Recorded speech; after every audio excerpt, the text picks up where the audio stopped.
My name is Mac Swilton, that's capital S-W-I-L-T-O-N, and the last name is MacHoof. MacHoof, not McHoof.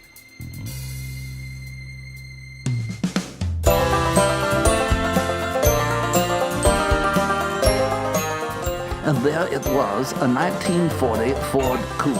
Now, the point is that it was a shiny Ford Coupe, and I thought to myself, now how in the world does Decker McSwine, what's he going to do with that Ford Coupe?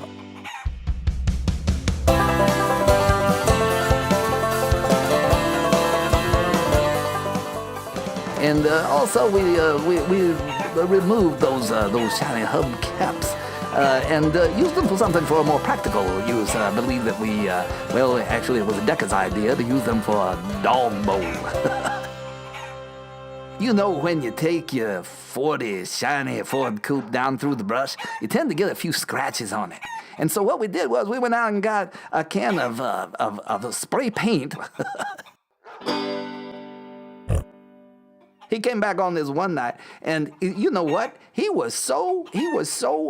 didn't quite see that water pump. And then he said, Mac Swilton, what I'm going to do is I'm going to park right beside that water pump. That's all I'm saying. Well, of course, as you might expect, the hood latch became a little jimmied on what I call the water pump incident. And so what he did was he took lemons and he turned it into lemonade. Look at this. Isn't this beautiful? He took a chain and he ran it up under the hood latch and then wrapped it around the bumper, which also helped hold the bumper in place. And isn't that lovely? You know, one of the curious things about an artist that I have found over the years is the care that they take in the little things. For example, when Decker was trying to paint up this old 40 Coupe and make it more organic, you will notice the small things that he paid attention to. For example, he covered over the wheels. Now, isn't that just like a pig? And then he covered over the license plate so that he would not destroy the license plate and keep it bright and shiny. This is where nature really begins to take over. I love it. I love rust. You know, there's a magical product on the market called Bondo.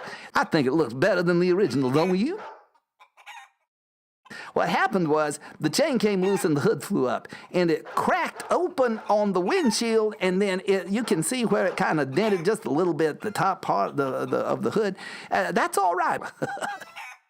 Decker took the challenge to lower his front end. Decker had to put this car up on blocks and then get underneath it and heat the spring and get outside and jump up and down on the bumper repeatedly. And he jumped up and down on the bumper and it just went down. Well, Decker, one time, he had to go out and see if he could dig that old plow that was half buried out of the front yard because he thought it might be a good idea to go out and plow up a field or something. Well, of course, in order to get to the plow, he didn't want to walk all the way over there, so he got in the car and he started to back up, and sure enough, courage, you can see the result. So he went out and he took a trailer hitch. There was a ball. It was a 2 1/4 ball that maybe should have been a 3. And there it is, a work of art. So he went and he got a hammer, and sure enough, the door opened, but then the handle was broken, which, what are you going to do? So he got the farmer's friend, baling wire. When he was getting out, he opened the door, and then he backed up against the shredder. And the shredder was unfortunately going at the time, and it shredded the door, knocked the door off, it took it, and it turned it back into scrap metal. I remember asking him a few days before, Decker, when was the last time you changed the oil in this automobile? And Decker said, well, I don't think I've ever changed the oil. And I said, no, you wasn't drawing on oil. You need to check the oil every now and then, don't you? And all of a sudden it went like that. And we drug it back all the way to the house and parked it underneath the tree because Decker was going to pull that engine and he was going to try to fix it. Well, he got it up on that chain. He got it about 4 feet above the car, and that engine came crashing down right there on the car. Decker, would you consider selling me this car? And Decker said, I am shocked and appalled that you would want this car when it belonged to me, and look at all the work that I put into it.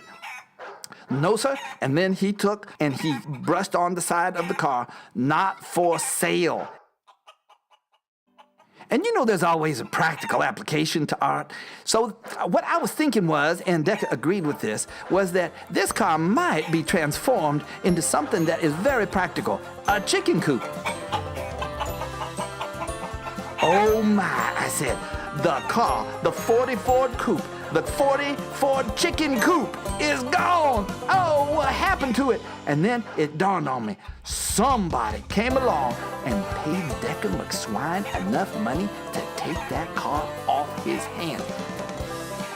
I came back later, and there, sitting right where that 40 Ford coupe was a 1967 Mustang. Oh